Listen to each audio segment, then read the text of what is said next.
গ্রীষ্ম থেকে হেমন্ত, দিগন্ত মাঠ জুড়ে সোনালী আভা। এ যেন ধানের রাজ্য। ধান চাষী এই অঞ্চলের মানুষের অন্যতম প্রধান জীবন ও জীবিকা। গ্রীষ্মে বপন করা ধানের বীজ কৃষকের নিবিড় পরিচর্যায় পরিপক্ক হয়ে ওঠে। মাঠের পর মাঠ ধান ক্ষেতের নয়নাভিরাম দৃশ্য কৃষক তো বটেই, প্রকৃতিপ্রিয় মানুষকে আকৃষ্ট করে। হেমন্তে শুরু হয় ধান কাটার উৎসব। দল বেঁধে ও পরিবারের সদস্যদের নিয়ে কষ্টের ফসল ঘরে তুলতে নামেন চাষিরা। ভালো ফলন হলে তাদের ঘরে আসে ঈদের আনন্দ। মাড়াইয়ের জন্য ধান নেওয়া হয় খোলা মাঠে। এরপর বস্তায় ভরে তা বিক্রির জন্য চলে যায় গ্রামীণ হাটে।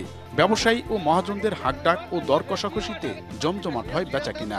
ধানের বাম্পার ফলনের পর ভর করে এখানে গড়ে উঠছে অসংখ্য চাতাল মিল, যা দেশের ব্যবসা বাণিজ্যে অনন্য অবদান রাখছে।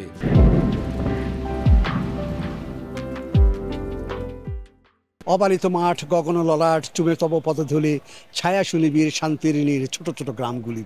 এখন যদি ছোট ছোট গ্রামগুলিতে যায় তাদের কোনো পাকা ধানের ক্ষেত। আজ ধানের ক্ষেতে রৌদ্র ছায়ায় লুকোচুরির খেলা রে ভাই।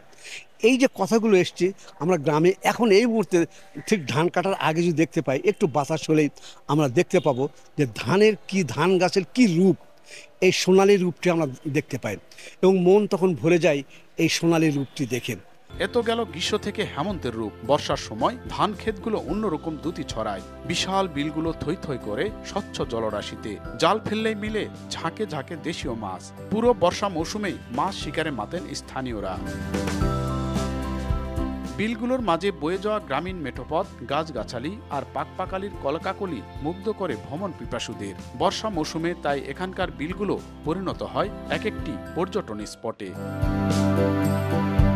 আবহমান বাংলার প্রতিচ্ছবি এই জনপদের নাম নওগাঁ। একসময়ের অনুন্নত এলাকাটি এখন কৃষি সমৃদ্ধ। ৩,৪35.67 বর্গ কিলোমিটার আয়তনের এই জেলায় প্রতি বছর অন্তত ৩০ লাখ মেট্রিক টন ধান উৎপাদন হয়। এমআর রকি, সময় সংবাদ, নওগাঁ।